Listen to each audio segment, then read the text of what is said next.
ಆಶ್ಚರ್ಯ. ರಾಜ್ಯದಲ್ಲಿ ಖಾಲಿ ಇರುವಂಥ ಸಂಪುಟವನ್ನು ಭರ್ತಿ ಮಾಡಬೇಕು ಅಂಥೇಳಿ ಡಿ ಕೆ ಶಿವಕುಮಾರ್ ಅವರು ಈಗ ಅದಕ್ಕೆ ಬೇಕಾದಂಥ ಎಲ್ಲ ಸಿದ್ಧತೆಗಳನ್ನು ಮಾಡಿಕೊಂಡಿದ್ದಾರೆ.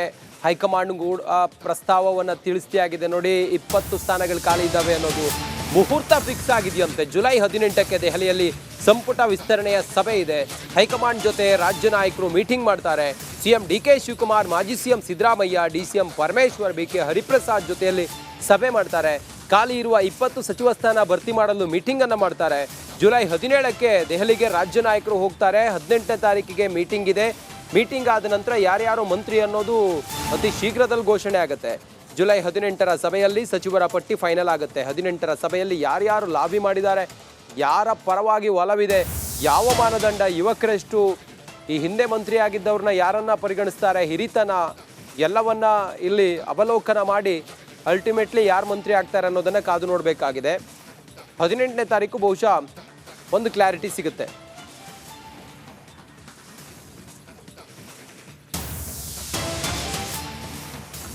ಸದ್ಯಕ್ಕಂತೂ ಭಾರಿ ಕುತೂಹಲ ಇರೋದು ಈಗ ಯಾರು ಮಂತ್ರಿ ಆಗ್ತಾರೆ, ಏನು ಎತ್ತ ಅನ್ನೋದ್ರ ಬಗ್ಗೆ ಭಾರಿ ಕುತೂಹಲ ಇದೆ. ಸಂಪುಟ ವಿಸ್ತರಣೆಗೆ ಮುಹೂರ್ತ ಫಿಕ್ಸ್ ಆಗ್ತಿದ್ದಂತೆ ಲಾಬಿ ಶುರುವಾಗಿದೆ. 20 ಕುರ್ಚಿಗಳ ಮೇಲೆ ಬರೋಬ್ಬರಿ 45 ನಾಯಕರು ಟವಲ್ ಹಾಕಿದ್ದಾರೆ. 20 ಮಂತ್ರಿ ಸ್ಥಾನಗಳ ಮೇಲೆ 45 ಶಾಸಕರು ಕಣ್ಣು ಹಾಕಿದ್ದಾರೆ. ರಿಪಬ್ಲಿಕ್ ಕನ್ನಡದಲ್ಲಿ ಸಚಿವಾಕಾಂಕ್ಷಿಗಳ ಪಟ್ಟಿ ಯಾರ್ಯಾರು ಈಗ ಲಾಬಿ ಮಾಡುತ್ತಿದ್ದಾರೆ, ಯಾರು ಆಸಕ್ತರಿದ್ದಾರೆ, ಯಾರನ್ನ ಪರಿಗಣಿಸಬೇಕು ಅಂಥೇಳಿ ಯಾರ ಬಳಿ ಇವರು ಮಾತಾಡಿದ್ದಾರೆ, ಯಾಕೆ ಯಾರನ್ನ ಪರಿಗಣಿಸಬೇಕು, ಹಿರಿತನದ ಆಧಾರದ ಮೇಲೆ, ಪಕ್ಷನಿಷ್ಠರಾಗಿದ್ದವರು, ಇದೆಲ್ಲವನ್ನು ಕೂಡ ಪರಿಗಣಿಸಿ ಹೈಕಮಾಂಡ್ ತೀರ್ಮಾನವನ್ನು ಮಾಡುತ್ತೆ.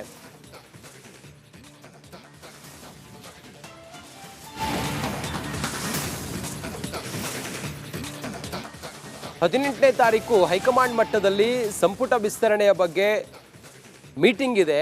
ಇದೇ ಮೀಟಿಂಗ್ನಲ್ಲಿ ತೀರ್ಮಾನಕ್ಕೆ ಬರ್ತಾರೆ 20 ಮಂತ್ರಿ ಸ್ಥಾನಗಳನ್ನು ತುಂಬೋದಕ್ಕೆ ಯಾರ್ಯಾರನ್ನ ಆಯ್ಕೆ ಮಾಡಬೇಕು ಅನ್ನೋದು. ಈಗಾಗಲೇ ಹೈಕಮಾಂಡ್ಗೆ ಪಟ್ಟಿಯನ್ನು ಕಳುಹಿಸಿಕೊಟ್ಟಿದ್ದಾರೆ. ಸಿದ್ದರಾಮಯ್ಯನವ್ರದ್ದೊಂದು ಪಟ್ಟಿ, ಡಿ ಕೆ ಶಿವಕುಮಾರ್ ಅವರದ್ದೊಂದು ಪಟ್ಟಿ. ಅಲ್ಟಿಮೇಟ್ಲಿ ಹೈಕಮಾಂಡ್ ತೀರ್ಮಾನ ಮಾಡಬೇಕಾಗಿದೆ. ಹೆಚ್ಚಿನ ವಿವರದೊಂದಿಗೆ ನಮ್ಮ ಪ್ರತಿನಿಧಿ ಬಸವರಾಜ್ ಈಗ ನೇರ ಸಂಪರ್ಕದಲ್ಲಿದ್ದಾರೆ. ಬಸವರಾಜ್, ಸದ್ಯಕ್ಕೆ ಸಂಪುಟವನ್ನು ಈಗ ವಿಸ್ತರಣೆ ಮಾಡೋದಕ್ಕೆ ಮುಹೂರ್ತ ಫಿಕ್ಸ್ ಆಗಿದೆ ಅನ್ನೋದು ವಿಚಾರ. 18ನೇ ತಾರೀಕು ಮೀಟಿಂಗ್ನಲ್ಲೇ ಫೈನಲ್ ಆಗುತ್ತಾ? ಯಾರ್ಯಾರನ್ನು ಪರಿಗಣಿಸ್ಬೋದು, ಯಾರ್ಯಾರು ಲಾಬಿ ಮಾಡಿದ್ದಾರೆ, ಸದ್ಯಕ್ಕೆ ಇಲ್ಲಿವರೆಗಿನ ಮಾಹಿತಿ ಏನು ಬಸವರಾಜ್? ರಂಜಿತ್, ಬಹಳ ಪ್ರಮುಖವಾಗಿ ಈಗಾಗಲೇ ಸಚಿವ ಸಂಪುಟ ವಿಸ್ತರಣೆ ಆಗಬೇಕು ಅನ್ನುವಂಥದ್ದು ಬಹಳ ಚರ್ಚೆಯಲ್ಲಿರ್ತಕ್ಕಂಥದ್ದು. ವಿಳಂಬ ಆಗಿದೆ ಅನ್ನುವಂಥ ಕಾರಣಕ್ಕಾಗಿ ಸಚಿವ ಆಕಾಂಕ್ಷಿಗಳು ಬೇಸರವನ್ನು ಹೊರಹಾಕ್ತಾ ಇದ್ರು. ಅಂತೂ ಇಂತೂ ಈಗ ರಾಹುಲ್ ಗಾಂಧಿ ಅವರು ದೆಹಲಿಗೆ ಬಂದಿರುವಂಥ ಕಾರಣಕ್ಕಾಗಿ ಹೈಕಮಾಂಡ್ ನಾಯಕರು ಕೂಡ ದೆಹಲಿಯಲ್ಲಿ ಬಿಟ್ಕೊಂಡಿದ್ದಾರೆ. ರಾಜ್ಯದ ಸಚಿವ ಸಂಪುಟ ವಿಸ್ತರಣೆ ಬಗ್ಗೆ ಈಗಾಗಲೇ ಒಂದು ಹಂತದ ಮಾತುಕತೆಗಳನ್ನ ಮಾಡಿರ್ತಕ್ಕಂಥದ್ದು. ಬಹಳ ಪ್ರಮುಖವಾಗಿ ರಾಜ್ಯದ ನಾಯಕರಿಗೂ ಕೂಡ ಬುಲಾವನ್ನು ಕೊಟ್ಟಿದ್ದಾರೆ. ಈಗಾಗಲೇ ಅವರಿಗೆ ಕರೆಗಳು ಕೂಡ ಬಂದಿದ್ದಾವೆ. 18ನೇ ತಾರೀಕು ಈ ಒಂದು ಸಚಿವ ಸಂಪುಟ ವಿಸ್ತರಣೆ ಸಂಬಂಧವಾಗಿ ಮೀಟಿಂಗ್ಗಳು ದೆಹಲಿ ಮಟ್ಟದಲ್ಲಿ ನಡೀತಾ ಇದೆ. ದೆಹಲಿಗೆ ತೆರಳೋಕ್ಕೆ ಸಿಎಂ ಆಗಿರ್ತಕ್ಕಂಥ ಡಿ ಕೆ ಶಿವಕುಮಾರ್, ಮಾಜಿ ಸಿಎಂ ಸಿದ್ದರಾಮಯ್ಯ ಮತ್ತು ಪರಮೇಶ್ವರ್, ಬಿ ಕೆ ಹರಿಪ್ರಸಾದ್ ಎಲ್ಲರೂ ಕೂಡ ರೆಡಿಯಾಗಿದ್ದಾರೆ. ಇದರಲ್ಲಿ ಗಮನಿಸಬೇಕಾಗಿರ್ತಕ್ಕಂಥ ಅಂಶ ಅಂದರೆ ಇರತಕ್ಕಂಥ 20 ಸ್ಥಾನಗಳ ಪೈಕಿ ಹೊಸದಾಗಿ ಸೇರುವಂಥ ಪ್ರಯತ್ನವನ್ನು ಮಾಡ್ತಾ ಇದ್ದಾರೆ ಒಂದು 35 ಶಾಸಕರು. ಇದ್ರ ಜೊತೆಗೆ ಮಾಜಿ ಸಚಿವರಾಗಿದ್ದವರು ಕೂಡ ಸಾಕಷ್ಟು ಪ್ರಯತ್ನವನ್ನು ಮಾಡ್ತಾ ಇದ್ದಾರೆ. ಹೊಸದಾಗಿ ಸೇರ್ಬೇಕನ್ನುವಂಥ ಹೊಸ ಪ್ರಯತ್ನವನ್ನು ಈಗಾಗಲೇ ಎಲ್ಲರೂ ಕೂಡ ಆರಂಭಿಸಿದ್ದಾರೆ. ಯಾರಿಗೆ ಎಷ್ಟೆಷ್ಟು ಮನೆ ಹಾಕಬೇಕು ಅನ್ನೋಂಥದ್ದು ಕೂಡ ಜಿಜ್ಞಾಸೆ ಕಾಂಗ್ರೆಸ್ ಹೈಕಮಾಂಡ್ ಮಟ್ಟದಲ್ಲೂ ಇದೆ. ಅದಕ್ಕಾಗಿ ಒಂದು ಸೂತ್ರವನ್ನು ಅಳವಡಿಸಿಕೊಂಡಿದ್ದಾರೆ ಅನ್ನೋಂಥದ್ದು ಈಗ ಗೊತ್ತಿರತಕ್ಕಂಥ ಮಾಹಿತಿ, ಬರ್ತಕ್ಕಂಥ ಮಾಹಿತಿ. ಬಹಳ ಪ್ರಮುಖವಾಗಿ 5 ರಿಂದ 7 ಜನ ಮಾಜಿ ಸಚಿವರನ್ನು ಮುಂದುವರಿಸಬೇಕು ಅನ್ನುವಂಥದ್ದೊಂದು ಲೆಕ್ಕಾಚಾರ ಕಾಂಗ್ರೆಸ್ ಹೈಕಮಾಂಡ್ ಮಟ್ಟದಲ್ಲಿದೆ. ಅಂದರೆ ಸಿದ್ದರಾಮಯ್ಯ ಸರ್ಕಾರದಲ್ಲಿದ್ದಂಥ ಸಚಿವರನ್ನು ಯಾರೆಲ್ಲ ಪರ್ಫಾರ್ಮೆನ್ಸ್ ಮಾಡಿದ್ರು, ಅವರಿಗೆ ಯಾವ ರೀತಿಯಾದಂತಹ ಸಾರ್ವಜನಿಕವಾಗಿ ನಡೆದುಕೊಂಡಿದ್ದಾರೆ ಮತ್ತು ಪಕ್ಷದ ವರ್ಚಸ್ಸನ್ನು ಯಾರೆಲ್ಲ ಹೆಚ್ಚಿದಾರಲ್ಲ ಅವರನ್ನು ಇನ್ನೊಂದು 5 ರಿಂದ 7 ಜನ ಮುಂದುವರಿಸುವಂಥ ಸಾಧ್ಯತೆಗಳಿದ್ದಾವೆ. ಇನ್ನು ಹೊಸದಾಗಿ 10 ರಿಂದ 12 ಜನ 3 ರಿಂದ 5 ಬಾರಿ ಗೆದ್ದಿರ್ತಕ್ಕಂಥ ಶಾಸಕರನ್ನು ಸಚಿವ ಸಂಪುಟಕ್ಕೆ ಸೇರಿಸ್ಕೋಬೇಕು ಅನ್ನುವಂಥ ಲೆಕ್ಕಾಚಾರ ಕಾಂಗ್ರೆಸ್ ಹೈಕಮಾಂಡ್ ಮಟ್ಟದಲ್ಲಿದೆ.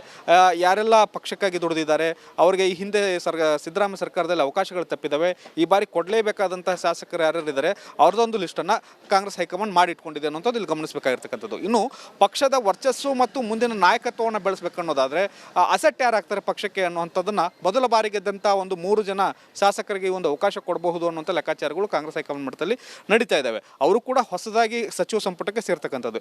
ಇಲ್ಲಿರ್ತಕ್ಕಂಥದ್ದು 20 ಸ್ಥಾನಗಳ ಪೈಕಿ ಕಾರಣಕ್ಕಾಗಿ ನೀವು ಗಮನಿಸಬೇಕಾಗಿರ್ತಕ್ಕಂಥದ್ದು 14ರಿಂದ 15 ಹೊಸಬರಿಗೆ ಅವಕಾಶ ಆಗುತ್ತೆ. ಒಂದು 5 ಜನ ಮಾಜಿ ಸಚಿವರಿಗೆ ಅವಕಾಶ ಆಗುವಂಥ ಸಾಧ್ಯತೆಗಳು ಈಗ ಗೋಚರಿಸ್ತಾ ಇದ್ದಾವೆ. ಈ ಎಲ್ಲ ಲೆಕ್ಕಾಚಾರಗಳನ್ನ ಈ ಸೂತ್ರವನ್ನು ಇಟ್ಕೊಂಡೇ ಕ್ಯಾಬಿನೆಟ್ ಫೈನಲ್ ಮಾಡಬೇಕು ಅನ್ನುವಂಥದ್ದು ಮತ್ತು ಜಾತಿವಾರ ಲೆಕ್ಕಾಚಾರ ಜಿಲ್ಲಾವಾರ ಲೆಕ್ಕಾಚಾರವನ್ನು ಕೂಡ ಹಾಕಿ ಒಂದು ಕ್ಯಾಬಿನೆಟನ್ನು ಫೈನಲ್ ಮಾಡೋರಿದ್ದಾರೆ. ರಂಜಿತ್. ಓಕೆ, ಥ್ಯಾಂಕ್ ಯು ನಿಮ್ಮೆಲ್ಲ ಮಾಹಿತಿಯಾಗಿ ಬಸವರಾಜ್.